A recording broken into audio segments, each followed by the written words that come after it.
All right, we are here once again with the women's ice hockey captains, Jessica Strack, Bridgette, Prentiss, and Delaney Guimont. They've rearranged themselves this week. Buffalo State coming to town for a little pre-Thanksgiving series, then Suffolk on the other side of the weekend. First, let's talk about the fundraiser going on this weekend. Anybody who wants to talk about it, kind of a big deal going on this weekend. I'll talk about it, I guess. So we're doing a fundraiser for heart disease, and we partnered with the Heart Brothers Foundation. They're based out of New England, and they offer support to families and patients who are currently going through it, kind of financial support that maybe they don't get through insurance, and advice about things that they may not know going into it. And we picked it because it's in honor of actually 3 members of both hockey programs. They lost their fathers within the past 2 years, the most recent one about 6 months ago, and we decided we wanted to honor all of them and raise money for a really good and important cause that affects a lot of us directly. Delaney, can you talk a little bit about the process of choosing which charity you're going to work with on a yearly basis? Because it's always something that's personal. Yeah, so usually we will come in and then we start thinking about it. Usually, honestly, like postseason, not right when the season ends, but pretty much postseason, like March, April, and definitely before we go home from the summer. And we'll text in the group chat, we'll be like, hey, does anyone have any charities that they think would be good for the next year? And we usually throw out some ideas. And we actually, this past year, going into the summer, we picked another charity. I forget what it was. It might have been Pride game. Oh, we were going to do a Pride game, and then one of the members of the men's team, his dad actually passed away at the beginning of summer, and we were like, hey, like this would actually be a great charity game. Like we should look into it. And we looked into it, and Strack was like, yeah.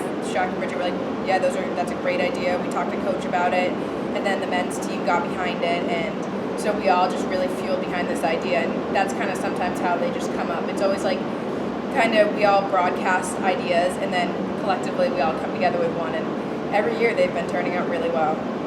Bridgette, take us through the actual fundraising process a little bit. A lot of t-shirt sales, special jerseys on order. Yeah, so over the summer, again, we pick a organization, and we choose local so that the money's not going to a bigger organization, and we know where the money is going and who it's helping. So we pick a local organization, we design a t-shirt with the help of our coach, and then we start selling the t-shirts over the summer to family, friends, people around campus, teachers, faculty. And then we also, our coaches create a charity jersey that we wear for both games, and those get auctioned off after the game, and the money that we get from those jerseys also goes to the charity. So there's a lot of fundraising going on. So let's kind of look inside what's going on off the ice this weekend. Let's talk about the on-ice product. Buffalo State coming to town, a team you've played pretty much on a yearly basis for a while now. What do we know about them? What are we looking for? Last year we went to Buff State, actually the weekend before finals, and it's good competition with them. They're a team that they grind hard, they play through the whole game, so I think it's just we're going to keep on trying to do what we do, and it's focusing on the little things, not making those little mistakes that other teams can capitalize on, and not so much changing our game, but staying true to our core and making sure that we pay attention to what we need to do so that we can get it done. Bridgette, on the other side of the weekend, Suffolk comes to town. Probably not as familiar with them. They're a very young program. What do we know about them, and what are you looking for specifically in that last game heading into the holiday? So we played them last year, and they are a very good team. It was a good game, good competition, but it is a quick turnaround, playing 2 games, Friday, Saturday, and then playing them again Tuesday, so the recovery process needs to be there. We need to help our bodies and get ready for that game, but I think finishing off with a win before Thanksgiving would be ideal. Delaney, your turn to take us inside hockey a little bit this week. Actually, a topic that actually came up in the press box during your last game.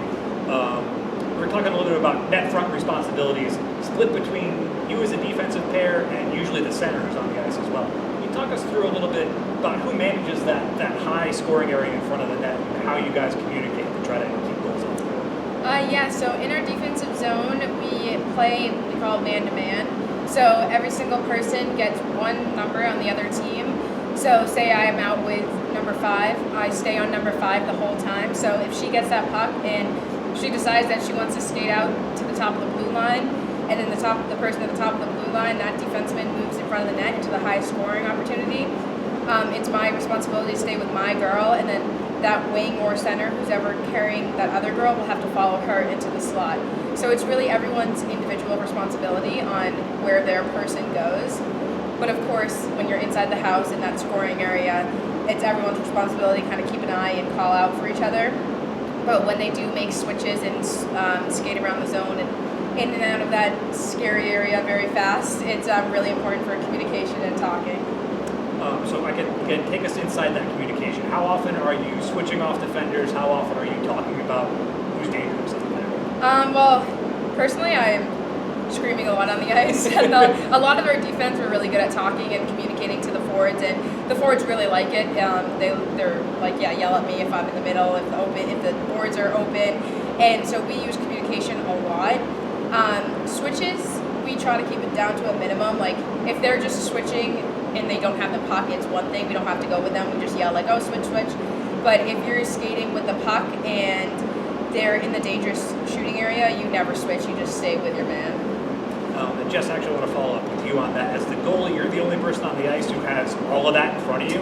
How are you helping to manage this along with your defense? It comes down to being aware. You can't have that tunnel vision on the puck or the person who has the puck. You want to, if they're kind of battling in the corner, maybe taking a quick glance over your shoulder, seeing who's in front of the net, knowing if someone's sliding down into kind of that backdoor cross crease pass, just letting the D know, or if you see maybe someone's confused, like maybe it went up to their person and they don't get that jump right away because there was a switch and they get a little jumbled up. It's just communicating, telling them, that's your man, watch back door, or like watch this person coming down. It's kind of trying to be aware of what's happening and maybe letting the players know that something is sneaking in behind them that they're not seeing because they're trying to deal with everything else. Okay, that's great stuff. To wrap things up this week, we're not going to do an interview next week, so we've got Thanksgiving coming up. What's everybody's favorite Thanksgiving food? What are we looking forward to?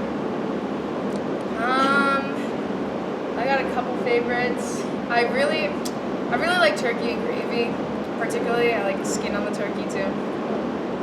That was a little bit Only a little. Whatever. I really like mashed potatoes and gravy, and then like dinner rolls. Dinner rolls, Hawaiian. Yeah. I like the dessert portion. I mean, I love all the food at Thanksgiving, but if I have to pick, everyone's already full, but you gotta leave room for dessert. So like those pies, I mean, you can't go wrong with a really good apple pie. No argument there. Stuffing is the correct answer. Oh. We're the women's hockey captains, Jess Strack, Bridgette Prentiss, Delaney Guimont. We'll talk to them on the other side of the house.